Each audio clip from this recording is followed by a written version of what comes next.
Let's talk more about earthquakes and the Ring of Fire. We're joined from Menlo Park, California by Andrew Michael. He's a seismologist at the U.S. Geological Survey's Earthquake Science Center.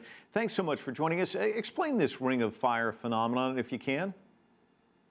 Well, basically, the Pacific Plate is one of the largest plates, tectonic plates, on the face of the Earth. And so the Ring of Fire is along California, where the Pacific Plate is actually sliding horizontally past California, but then in many places like Alaska, Japan, around it, it's actually sliding underneath the land masses we see, and that actually creates volcanoes as the plate goes down and melts. And that's one of the reasons it's called the Ring of Fires, actually not just for the earthquakes, but also because in many areas behind those earthquakes, we also have regions where we have volcanoes.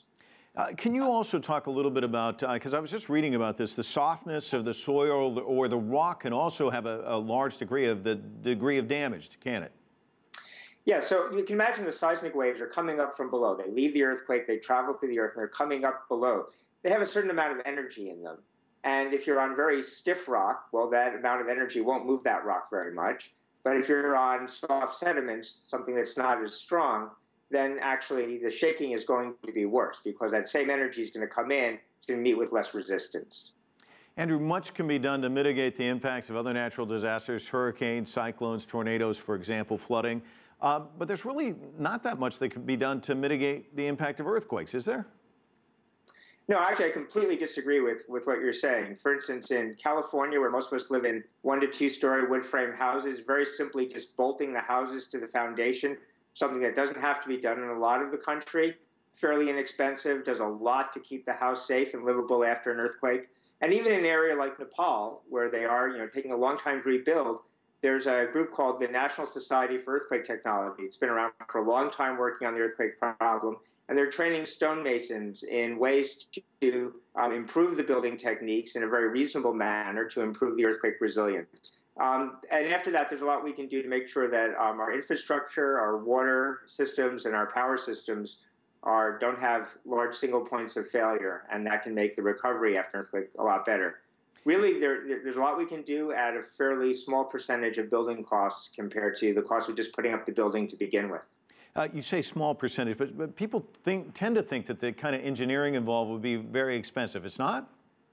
Well, first of all, for houses, which really aren't engineered structures, they're built to building codes, you're dealing with things that can be done over and over again, and we learn how to do them very well.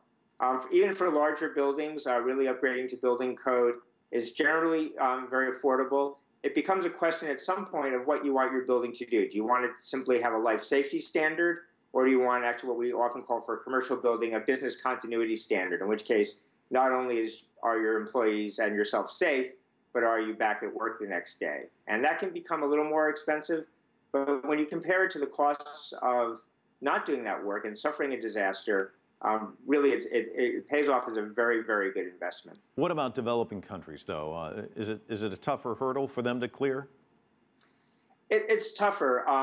The types of construction, especially in areas where they're using a lot of brick or rock and in fairly informal manners, tend to be poor structures. But again, this is what they're doing in Nepal, is training these masons to work in slightly better ways that can really make a big impact.